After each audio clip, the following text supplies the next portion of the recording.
October 15th, 2025 meeting of the Harwich Conservation Commission being held in the Don B. Griffin Room at Town Hall. Participation is available either in person in the room or online through GoToMeeting.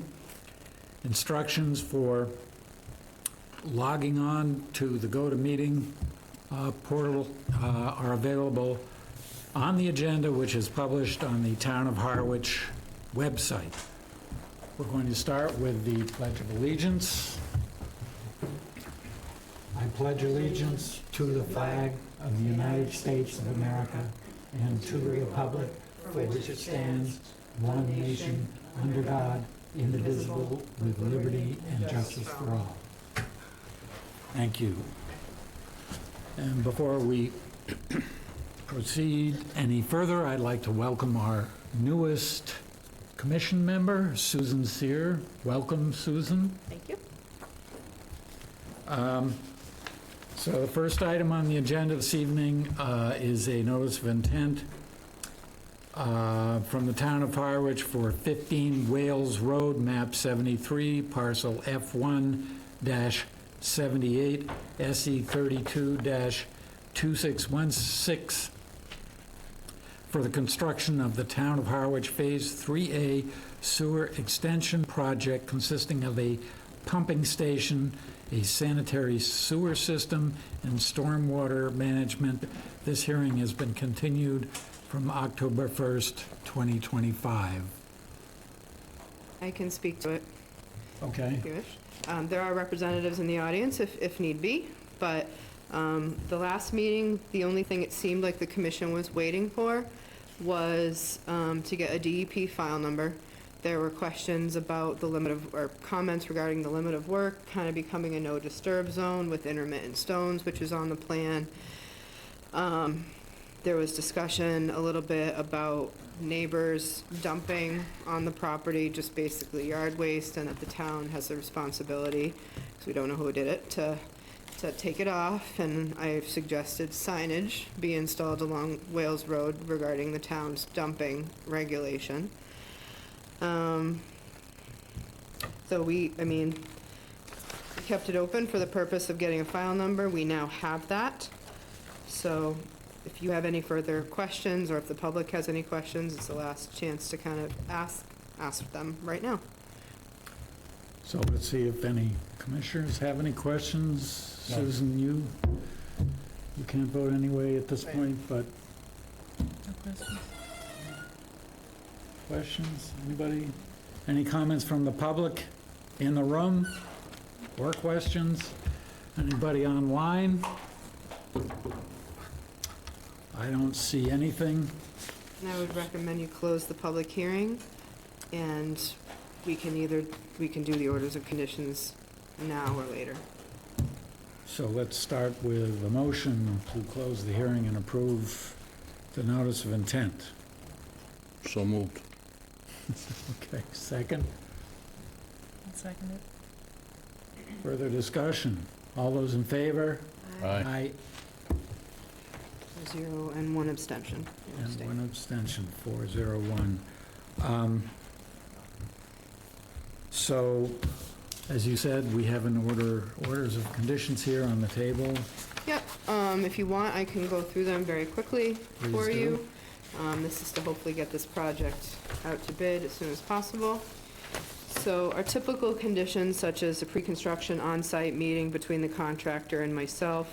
At this meeting, the limit of work, the exact location should be discussed, and as well as signage that I spoke about earlier, about no dumping signage, about where the location for those signs along that property should be.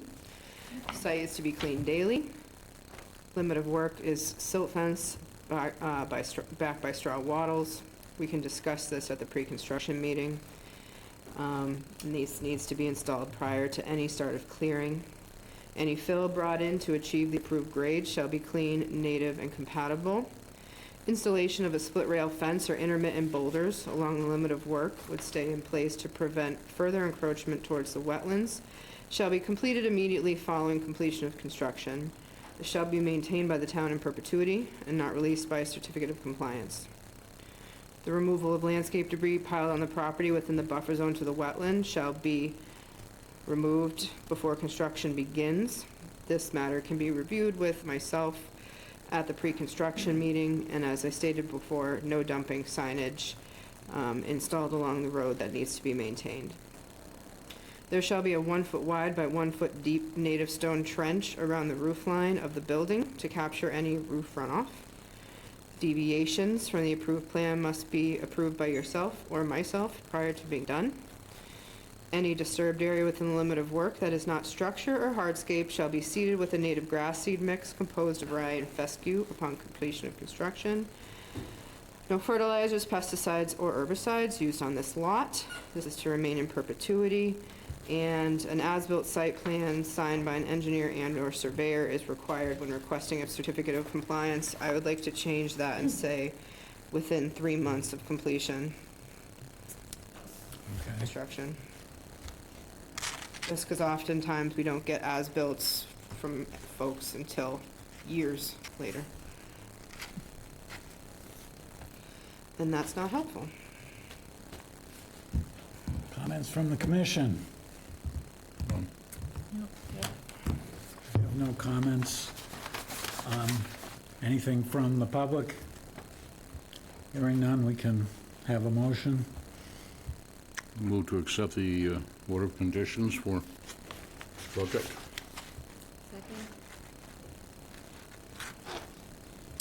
All those in favor? Aye.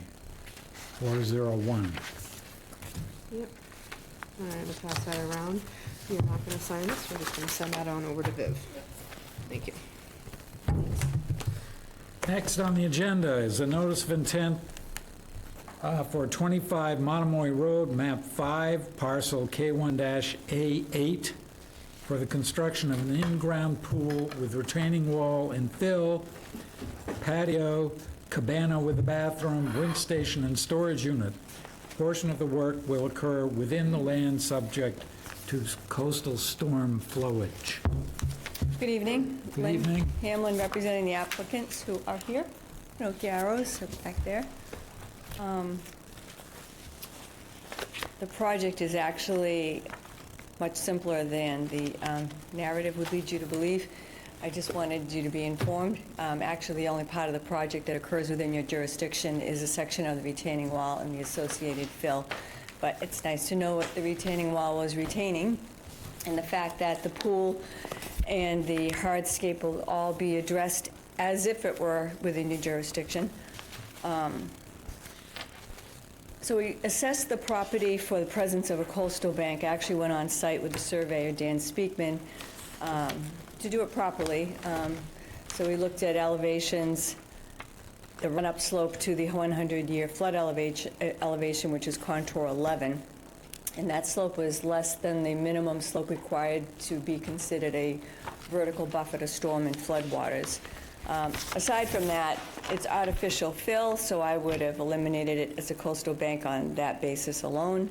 I also would have eliminated it as a coastal bank based on the fact that it's a micro-topography and the two properties on either side have such flat slopes that any flood water would just come in and around it. So I looked at it from multiple angles, and all of them tell me there's no coastal bank on this property. So we're just dealing with the flood zone.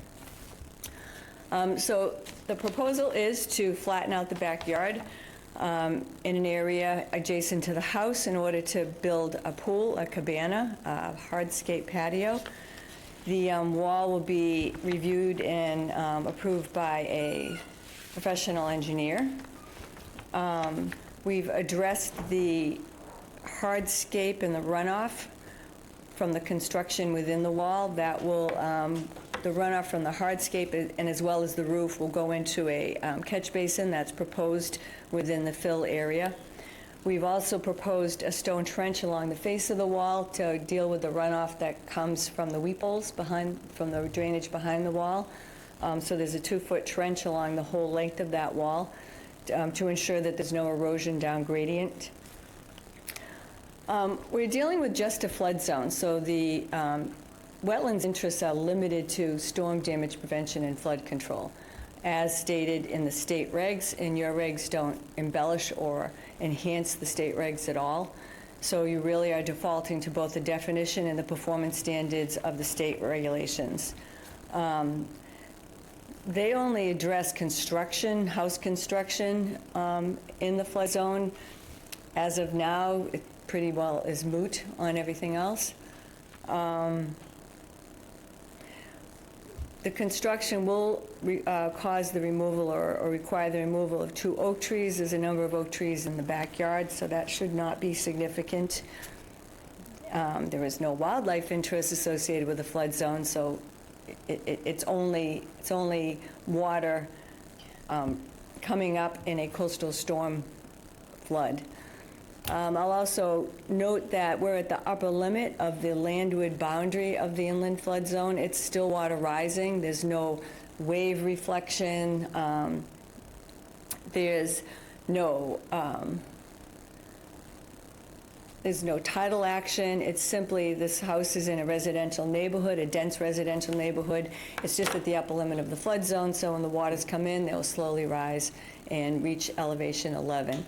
I submitted a cover sheet from the DEP that, I won't read it to you, but it basically says you cannot displace or change the elevation of coastal floodwaters. It's akin to throwing a pin in a bathtub. There's such a vast amount of coastal flood water coming in that a simple 670 square foot, or they don't even specify any square foot, displacement of that area will not cause any more increased flooding in surrounding areas. That's why they don't require compensatory storage for encroachment into the coastal floodplain like they do in an inland floodplain. If this was an inland floodplain, we would have to compensate for that area by digging a hole somewhere so that water had somewhere to go. That does not happen in a coastal area. And I will try to answer your questions at this point. Thank you. Amy? So as Ms. Hamlin has stated, only a very small portion of this project is within your jurisdiction. Anything within 11 feet of in elevation, so your floodplain elevation, it's about 675 square feet of area, and within your area of your jurisdiction, it's 100 cubic yards approximately of fill. So that is not saying outside of the floodplain, there's not some as well, but within what you have purview for is only 100 cubic yards. I would ask you to reconsider see if you can keep that 16-inch oak. We visited the site today. The wall is not really close to where that's going to be. The 20-inch oak, I can see it's right pretty much on the line of the wall, but I would be in favor of seeing if you could keep that 16-inch diameter oak, possibly. We looked through the State Wetlands Protection Act, our local regulations, and the policy for coastal banks. And one, as stated, it does not meet the criteria for being a coastal bank. That being said, floodplain, the interests are storm damage prevention and flood control from a coastal flood event, not from the high rainfall events that we've got as of recent that cause ponding. It's really only coastal storms that come in. Let's see. Some towns have started to adopt more stringent regulations for floodplain. The state has a draft. The Cape Cod Commission, or Cooperative Extension, has come out with a suggested one, which 1 or 2 towns have adopted and will be up for discussion within this next year for you. We don't have that currently, so all the regulations default to the state for what they have for land subject to coastal storm flowage. And according to my review of those regulations, this project meets them. Okay, thank you. We're going to have comments from commissioners or questions. Sophia? I have no questions or comments. Mark? I have no questions or comments. I think you checked all the boxes and a couple extra. Yeah. Vivian? No questions? Susan? I had a similar concern with the second tree. Just wasn't sure. If you could put that as a, we'd like it to stay in case they're out there and it can't. I don't know what the roots are doing, I don't know. But that would be, I think, an all right condition. I forgot to mention, we don't have a file number yet, so we'd have to Oh. continue. Thank you for noting that, and I did not check that today. I did, I looked right before I left, and there was actually, the one before me doesn't have one either. So because we do not have a DEP file number, they won't be closing this hearing tonight, so. Okay, but we've got people in the room. I'm thinking maybe there are a few people who have questions or comments, which you're welcome. If you could come up to the Why don't podium. just let us know first now, like, how many people want to do have something to say? I just request that you keep your comments short and to the topic at hand. So please come up to the podium, state your name, and If you all haven't signed in before you leave, if you don't mind doing so in the back of the room, we'd appreciate that. Sure. Good evening. My name is Jonathan Poloni. I'm an attorney with Senni & Associates in Brewster. I'm here on behalf of Liz Cacciatore, who's in the audience. Ms. Cacciatore is a direct abutter on the other side of this property, and I just wanted to speak to a few things this evening. I do appreciate that this project has a fairly limited scope, so I appreciate that. I think that makes it a much more acceptable project. One thing that I was going to ask, because I didn't see it on the plans, was that the limit of work be shown, if that's appropriate. It would just be helpful to see where that's going to fall on the property. And I think that's really it. I think, from my perspective, I understand we're in a coastal area, but it does, because of the terrain, have more of a feeling of a narrow channel. And Ms. Cacciatore's property is right on the other side of that. A significant part of her property is also in the floodplain, so anything, moving things is going to push it more onto her property. So again, appreciating kind of the limited scope of this project here, and I appreciate your attention to the details of this project. Thank you. thank you. Is there anyone else who has anything to say? Well, Is the limit of Hearing work none. something you could add on? Oh, yeah, I'm sorry, I missed it. I don't usually do that. Hey, I did too. But I'll make sure you have it Couple for feet you. off the wall, should be enough room for you. Well, to I work have in. to be able to get around. Understood. Yeah, but I'll have, Pretty clear, other than those oaks, up until the line of the Yeah. arborvitae, so there is room to work. yes, so I'll get you a plan the next Okay. couple of days. so we need to continue. To November 5th is our next hearing is November 5th. Can we have a motion? Move to continue this project to November 5th. It's too late. Having trouble even. That's okay. I'll We second have a it. second. All I'll those in second. favor? Aye. Okay, 5-0. Thank you. Thank you. Thank you. Okay. Next. We have a notice of intent for 2257 Route 28, head of the bay, map 119, parcel N2, for the repair of an eroded portion of a stone revetment along the shore of Pleasant Bay and reconstruct an existing wood deck in kind. Good evening. Good evening. For the record, Raul Lizardi from Cape and Islands Engineering. We're the engineers and land surveyors for the applicant, Catherine Green. This notice of intent was filed because earlier last year, the property started, a portion of the coastal bank started eroding. This is the initial stages of an erosion problem. The property owner had a contractor lay down a core log fabric, jute matting, to control the erosion until a file for a notice of intent application was submitted to provide a design for a more permanent solution. The resources on or within 100 feet of the property or the project are land under the ocean, which is Pleasant Bay, also land containing shellfish. There's a coastal bank. The coastal bank, most of it, for more than 1 mile, is revetment with, or protected with stone revetment. And the entire project that's before you is within land subject to coastal stone flowage. The area is also within the ACEC. So the project before you is to stabilize the portion that is eroding. It is not a massive portion of the land. It's roughly 240 or so square feet of the land, and it is the initial stages. Even with the temporary jute matting that was installed, some of the land is still eroding behind it. So we know that something more permanent has to be done. So the design that we have done is based on what we observed on the abutting property.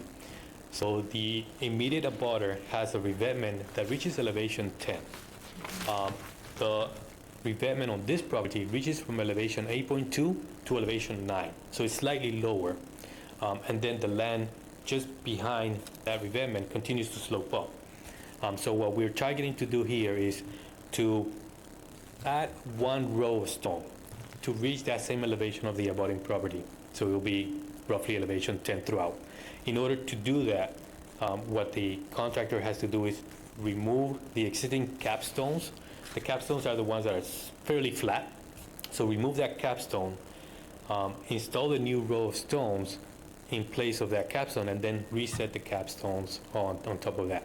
So essentially, we're adding 1 row of stones. To do that, it will be too difficult to do it from the water.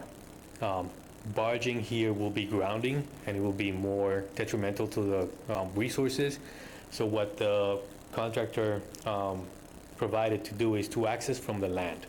But to do that, we have to remove the existing deck. The back deck is called out on the plan, is well dimensioned. So all of that is to just get access to the top of the bank. Not just the deck gets removed, there is some mitigation planting from approximately 11 years ago when this board, or a prior commission board, approved the patio on the back and some changes to the house. There was mitigation planting that was required. The mitigation planting exists, it is thriving, and we're proposing to remove it and reinstall it. So there's a lot of work being proposed just to access the problem site. What we intend to do is to take these plantings and spade them and locate them in the front area between the driveway and the house in a lawn area, protect them during construction, and then replant them. We know they're surviving the conditions, so it is best if we can reuse them or relocate them and replant them after the work is done. For those plants that don't make it during construction period, we'll just replace them. But the square footage for that whole mitigation will remain the same. Now, the footprint of the revetment or the stones does increase the overall hardscape along the bank. Now, the number that we called out on the application was we're roughly going 34 feet linear along the existing revetment, and we're going with a 3-foot stone. However, the 3-foot stone, we calculated 3 by 34, roughly 100 square feet. But the stones are not installed next to each other on a horizontal plane. They're actually somewhat stacked, but with an angle. So even though it is a 3-foot stone, only about 2 feet of that stone results in an actual increase in footprint. So the project overall results like in 68 to 70 square feet of increased footprint of hardscape. We did propose an additional mitigation. So all the area that is being eroded is going to be planted. It's going to have a jute mat, but it's also going to be planted. Then we're also asking for an existing mowed path that leads to the pier to be reduced in width to be planted. But the agent reached out to us to review the area that we were calling mitigation because he may be short of what is required. So my understanding is the requirement is 4 to 1. And because the application had a square footage of 100 square feet, the 4-1 will calculate as 400 square feet. And the plan was calling 240 square feet more or less, or more specifically 235 square feet. We can work with this area because I talked to the client and she's willing to reduce the existing mow path to even 3 feet to propose the mitigation planting that will be required closest to the revetment than further away. Once the stones are installed and the bank is shored up with the erosion control blanket and with the plantings, as the contractor works his way out, the mitigation plantings go back in place from 11 years ago, and the deck is reconstructed in kind. The dimensions of the deck are shown on the plan, so we're not proposing to increase any size of the deck. The limits of work are shown on the plan. We have limit of work all along the northern property line, the eastern kind of landward side of the revetment, and also along the southern property line. We also have silt fence proposed along the area that we propose to temporarily house all the plantings that we intend to reuse between the house and the existing driveway. And similar as to the prior two permits, we don't have a notice of intent issued number. So the project cannot close today, but at least I can get as much feedback as possible for this project. If there's any questions, I'll try to answer. Amy? I don't have too many comments on this. When you go to the site, it is clear that in this area, it is eroding primarily when you have storm surge and the neighboring revetment is higher than this one. It goes to this area. So I think bringing the elevation up to match the other one, given that it is an existing licensed wall, serves to protect the interests of the coastal bank, which is storm damage prevention and flood control. I'm interested to see in your additional mitigation, but I do think the project's a benefit. When we were on the site, I'm a little concerned that there's gonna be, I guess it's gonna go, this is the planting area, correct? The replanting, the jute mat. I'm just concerned to make sure we don't get additional erosion kind of underneath the stairs there. You're gonna carry that height, the same height from the property line all the way underneath the stairs? It's going to stop right at the stairs, which is the point where they access the pier. Yeah. That will be the point of end. The revetment actually continues I underneath the know, deck. yeah. So yeah, I we just intend wanna to make stop sure that there. it's not a drastic, 3 foot or so change underneath there, if you could taper it, if anything, 'cause especially with any pilings for that walkway, and not that it happens frequently, but when water does come up there with the pilings, with the rock, you might have some additional erosion there, so I'd recommend tapering it to meet the other portion. Your plant specs on the plan are appropriate. When I looked at them, bayberry, beach plum, Carolina rose. I was more interested in the grass specs because those are what is gonna have really, really good roots. I mean, the shrubs do too, but big blue stem, switchgrass, Indian grass. American beach grass I might shy away from. You don't get any windblown sand deposits there, so I might take that off. But other than that, we don't have a DEP number for this either. I did just check it on the tracker. I agree, this is really the only way to do it, is from the land. So the owner, if you've been to the property, is pretty conscientious, and there's minimal lawn already on the property. It is very naturally vegetated. Some of the best inkberry we've ever seen. Yeah, so I'd be interested in, if she's gonna reduce the width to 3 feet, how that all matches up. But I'm generally feeling pretty good about this project. Okay, No questions? Susan? No questions. no. Mark?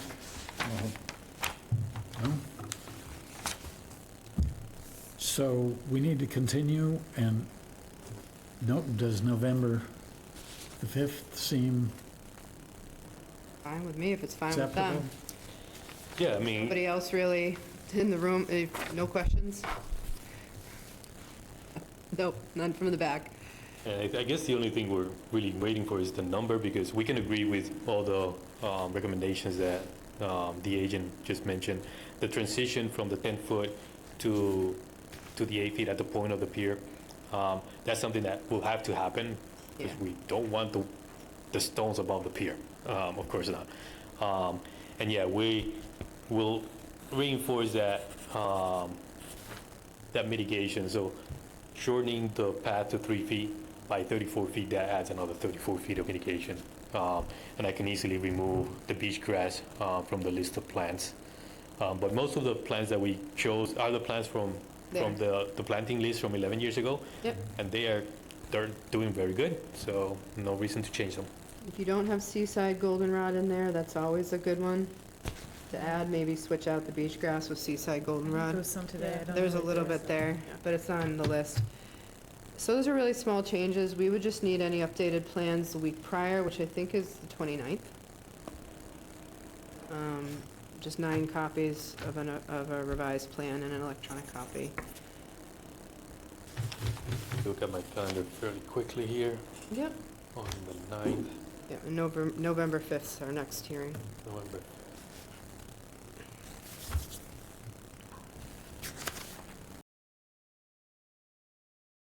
Okay. To November 5, 2025. Second. All those in favor? Aye. 5 and 0. Thank you. Thank you. Thanks. Are we all set with the recording, Matt? Okay. People can still hear? Okay. Okay, so we can move along. Next, we have requests for certificate of compliance. First two, I think we can consider together. Correct. They are for 364 Lower County Road, map 13, parcel V12, SE number 32-1458 for the addition and upgrade to the septic system, and also 364 Lower County Road, map 13, parcel V12, SE 32-415 to construct a single-family dwelling, deck, driveway, subsurface sanitary disposal system, hook up to town water, and landscaping. So I'll speak to them. These are older files, and the property is in the process of being sold. One of them was for an addition and upgrade to the septic, and the original one is to construct the house, driveway, and original septic system. Everything is in compliance in terms of the septic and the building. The one thing we did notice when we went to the site was it appears this owner has piled a good deal of vegetated debris in the back of the property within the buffer to the wetland. So the way I would request or suggest that you handle it is, instead of holding up the certs of compliance, you issue the certs of compliance, but I tack on a small enforcement order to that. And whether that is the current owner or the buyer who has to deal with it, they can work all that out. But something saying that within 60 days, those debris piles, I mean, I would say 30 days, just so hopefully we can get some grass seed or something, or something growing out there. It's a big enough pile that it's not just gonna quickly decompose on its own. So within 30 days of issuance, that they remove that, seed it. Unfortunately, it is kind of a big tangle of invasives back there, and Phragmites and other invasives. So I don't see the purpose really of adding a whole lot of, it's not a huge area of like really great native plants if they're just gonna get swallowed up. But the garbage, the dumping of the landscape debris needs to stop. What sort of debris is it? Is it mostly grass clippings and leaves, or It's is there grass. brush? There's brush too, yeah, brush. Nothing that they can't get back there with a small machine or a couple people with tarps and get it out. but it's suppressing anything that would grow there. Okay. So how do we enforce that if we? So I will issue an actual enforcement order, which is a permitted, or document, state document, that says within 30 days you have to do such and such unless, or there will be further enforcement action. I wasn't going to pursue fines at this point. I was just going to suggest that you give them the 30 days, see what they do, and if they don't, then we take it further if we have to. So your motion would be to grant the 2 certificates of compliance and issue an enforcement order to remove the debris within 30 days. Any further questions or comments? No, seems fair enough. We have a motion. I'll move to release both certificates of compliance and issue the order that Amy just explained with a 30-day timeline on it. Second. Discussion? All those in favor? Aye. 2 coming around. You can sign these. Next is a request for a certificate of compliance for 21 Deacons Folly Road, map 46, parcel X6, SE 32-2407, to raise and replace a dwelling. This one's not ready for a certificate of compliance yet. The house is fine, but they had a pretty big die-off of their herbaceous plants, and it's 90% survival rate, so I can't recommend. I would say you probably have 60-70% at most survival rate. The shrubs that they did are wonderful, but we've already spoken with them, and they understand. They already retained somebody to redo the bare areas, essentially. I made some just planting Actually, it's suggestions two for there. them, what might work better out there. So we don't need to take any action. You don't have to continue it to a date certain. We're just going to table it until it's ready. Oh, no, we signed the first one. I mean, the second one. Okay.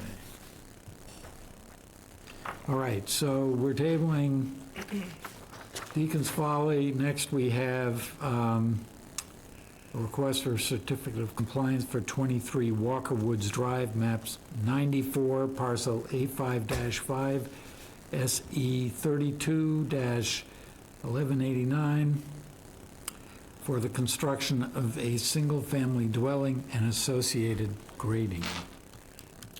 These folks have kept exceptional care of the property. They've been pretty hands-off with it. It's a fantastic lot, so I just hope the new owners are as conscientious. I'd recommend that you let me write a letter to go with the cert, talking to that effect. There's a really nice ground layer of mosses. They have a very small yard area and access point compared to the size of the lot to the water. Really nicely done. So I recommend you issue them a cert of compliance.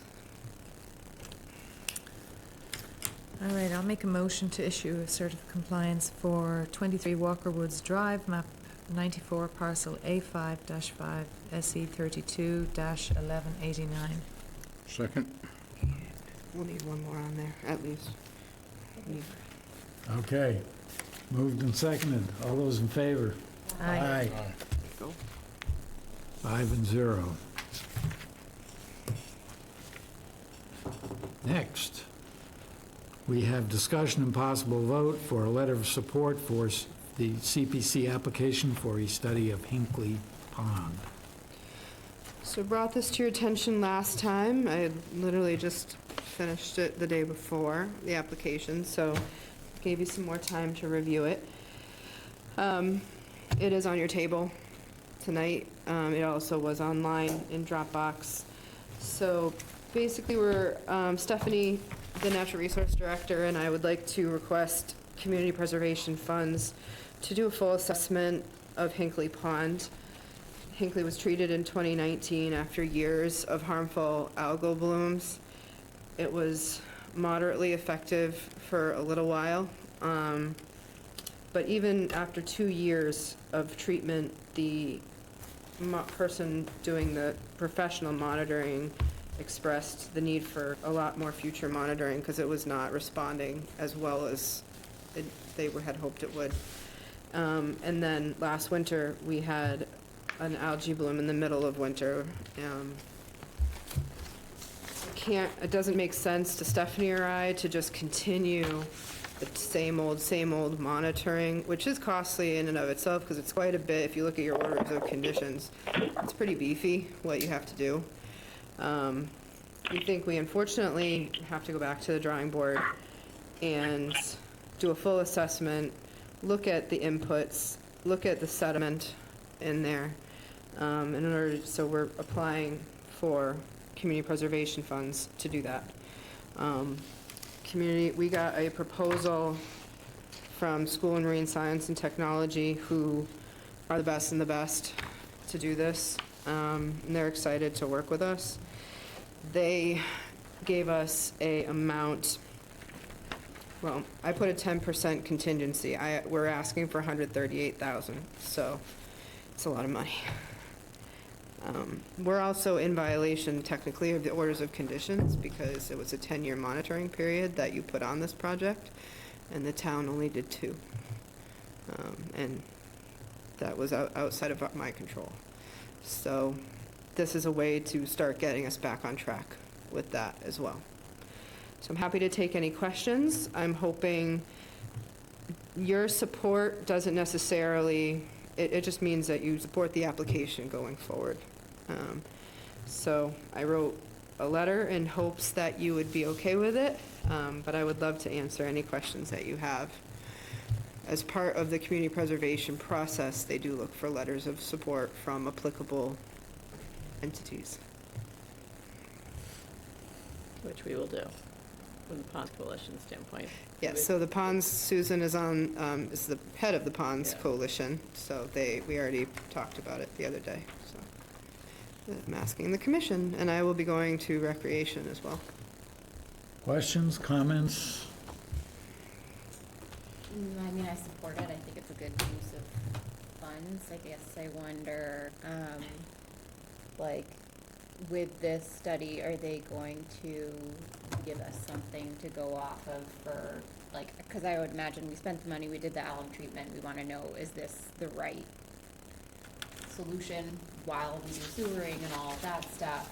Yeah. So are they going to help interpret what they're doing in our context? Like, is there going to be a plan to? Yes, so in their scope of services, it was evaluating what had been done. Yeah. I already had given him, just for their own edification, because they were interested, the couple follow-up reports that we already had. Yeah. They're going to they don't know what they're gonna find yet. They don't know if recommendations are gonna be different, or it could just be, hey, let's keep monitoring this and see what happens. We don't know what it's gonna be, but they will come up with recommendations. Okay, perfect, yeah. Because I saw a report, I didn't see recommendations, but. It would be part of it, yeah, Okay. yes. Yeah, Yep. That was one of the things I asked them to clarify in the scope of services. If we were to get awarded the money, and that doesn't happen until town meeting of next year, so this is, we're talking a whole other almost year out before we have a chance to even start studying this at this level. It's because it is, I learned this because for procurement, because I did put it out to 4 different entities to get a quote, and they're the only ones who gave me one. The person who did it previously is retiring, in the process of retiring. So, this was the only one, and honestly, they probably the best one, so. And we don't have to, because it's for study, it actually doesn't necessarily, we don't need to do an RFP. Oh, really? Yeah. Even when you get into 6 figures? Okay. Not saying we won't do another solicitation of bids Right. just to see when it comes out, but we're not gonna, obviously, we would do a contract until after, if funding goes through. And we're gonna be pursuing other, any grants that come forward too, we're gonna be looking into. And if funding went through, what's the ideal timing for doing this study? I, Is it during the summer, fall, spring? ideally, well, I guess you want multiple times a year. 'Cause Usually you would, usually the time of worst water quality is August and September. Right. So we would definitely want to get the ball rolling come July 1 of next year, if we were successful with the money, to get them in place to start before the summer ended. So, but their statement of work says they would be doing monthly sampling starting in April. Yeah, that's not accurate, because they didn't understand the CPC process. So they would When they still wrote this. think it's valuable to start mid-season, they couldn't really start till July, right? Because, They could start in July. I would think they would do end of summer, fall, and then actually in early spring. Because we had that bloom in the middle of winter, I think it's valuable to sample at the different times of the year. So it's not a one and done. Makes sense. Was there any mention or discussion about trying to nail down the source? Yes, I would think that would be a large component. yep. Okay, good. There's probably multiple. My guess there is a lot of recycled phosphorus in that water body, just due to time accumulation, and it's just recycling. It doesn't go away. Right. And also, when you do a treatment of alum, you have to treat at a certain depth. And if you didn't have, what's it, like 8, 9 feet? It's over 6 feet you have to treat. A large portion of that pond is more shallow than that, and they didn't treat in those areas. I'm curious if the phosphorus if the nutrient load in the near shore areas was really great or something, and somehow that phosphorus didn't get bound. Well, that would make sense. It's just a thought. There's not much science behind it, but I was just looking at what we did and was like, we couldn't, you can't treat in shallow water. It's prohibited, but. And then we have Long Pond that was treated 20 years ago and is clear as all get out, so it's also a lot deeper. Yeah, with alum. I don't know the concentrations, I don't know any of that, but it was treated with alum. Interesting. So, anything else? well, I would love your support to try to move this forward and see where everything falls. So let's have a vote. I'll make a motion to sign and support the letter as presented. I don't know where, I had it here a second ago, but Seconded. Discussion? All those in favor? Aye. I think that's 5-0. I really wanted to fit it all on one page, so maybe if you could sign John as chair next to Harwich Conservation Commission at the top. It's memo Okay. style. I hate Okay, it when you're like, the last thing is on the signature only is on the second page. It bothers me. Or at the bottom, if it's just you, whatever I'll do what works. you suggested. We don't have minutes for the last meeting, so that'll be on for November 5th. We share an executive assistant with the building department, and they have been very much responsible for all this Pine Oaks advertisement and everything dealing with Pine Oaks Core and Historic, so they've been busy. they've been very busy. I have an announcement or two, and then if you guys do. So October 25th at the Community Center from 9 to noon, we have our second annual Emergency Preparedness Fair. It's a combination with the Health Department. You can get your blood drawn You can learn about weather from Meg, who is a meteorologist for the Air Force. You can, yep. We're trying to get somebody from MEMA there. FEMA is a little hard to get a hold of these days, so that's a no. But National Oceanographic actually said if they're back, they're coming. They would at least participate or send materials, which is wonderful. NOAA. Oh, Yeah, we have blood drive. The health department has a whole bunch of, what you can personally do to make yourself more prepared. I'm going to be talking about landscaping practices to make your yard more resilient. And I say talking, it's tabling. We also are hosting on the same day, because why not, the Coast Sweep Beach Cleanup. So you can sign up on the Harwich Conservation Trust online. You can go clean your selected beach. If you come in a costume, you are entered into a contest for prizes. They're good prizes.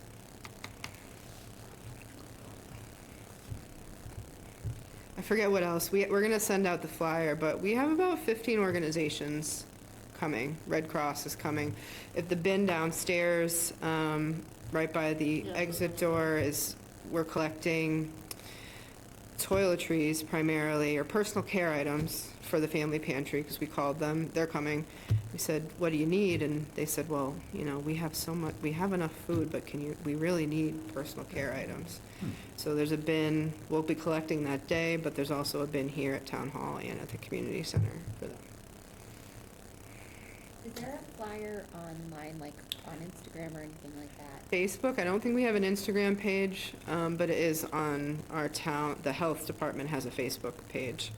And I also shared it with the Harwich Cape Cod Facebook page. I can certainly post it to Instagram or send it to you, and we can get it out there, because a lot of people use that.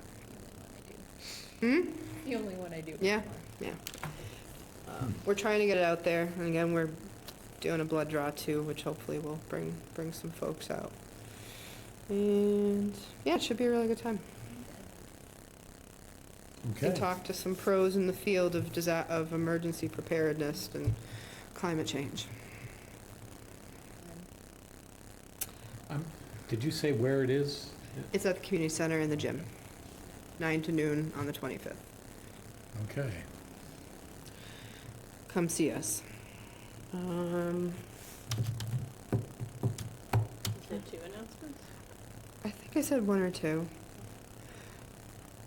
Doesn't affect you so much, other than I might miss a meeting. I'm taking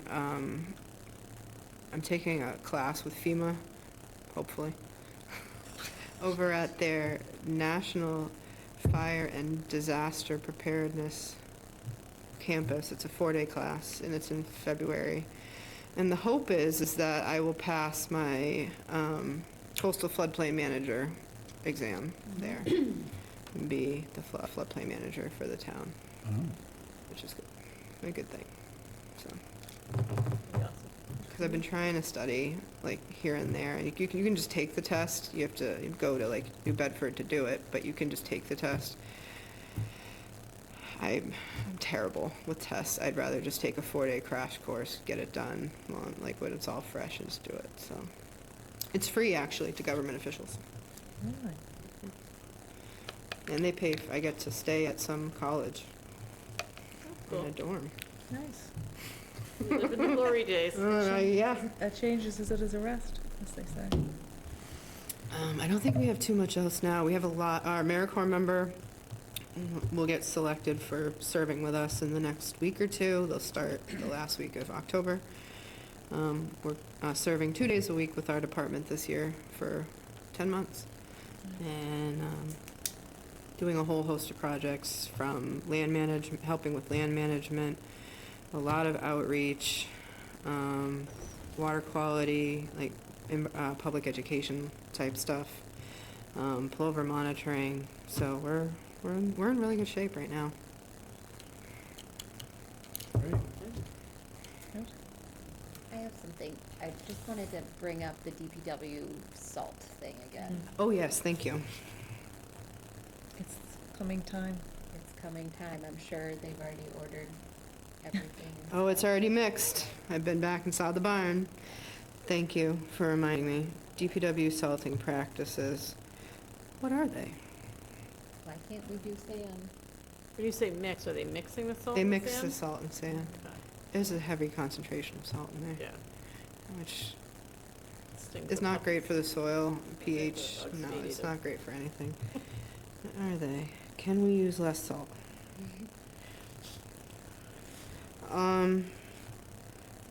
You know what, I'll see, I mean, it seems like we still don't know exactly what November 5th's gonna look like. We could get a flurry of applications on Monday, but a couple that continued here are pretty straightforward.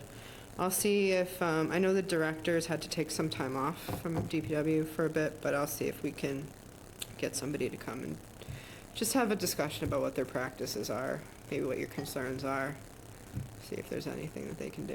That'd be great. So thank you for that reminder. Good one, Sophia.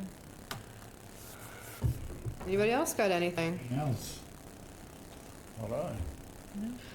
The erosion controls at Azalea Drive the bottom one's held up. The other one, the one's halfway down, not so much, but at least we didn't silt more into the river. They will be, for folks living in that area, installing additional drainage. It should not shut down the road, but they, in the next couple of weeks, will be, it was under-designed for drainage. And now it's gonna be adequately designed, so that hopefully we don't get that spillover top into the river, and that gentleman who lives, if you're coming, from headwaters there, the guy before that on the right, where his driveway is washed out several times. And the town has fixed it, but it was under-designed by MassDOT. So, been meeting out there and finally got them to agree to pony up the money to fix it Good. and That's replant it once they're done. So do you live out that way? I do, yeah. Cross and. You into guys the are woods. almost neighbors. Are we? I'm in Headwaters and Wallace, right at the corner. Beginning, yeah. Yeah. Close to where the raw sewage truck overturned a Lovely. few weeks. Oh. I always feel bad for Jeff Weiner, who did our electric, like, right next to it. That's at his house. I thought it didn't spill much, and then I read in the paper, I was like, that's actually a lot. Yeah. Ouch. What was he doing? I was out How of do you- town, but there's a really bad, to the corner right around my house. It So wasn't if you're directly going across 50 or the Very 60 curvy. with a full truck, you might turn over. Yeah. It's the weight. So right after the The- driveway to the Slush- nursing home. Slushing, yeah. They determined that he was not speeding. Really? Really? So somehow, the trucks evidently have some sort of meter on them and they say he wasn't speeding.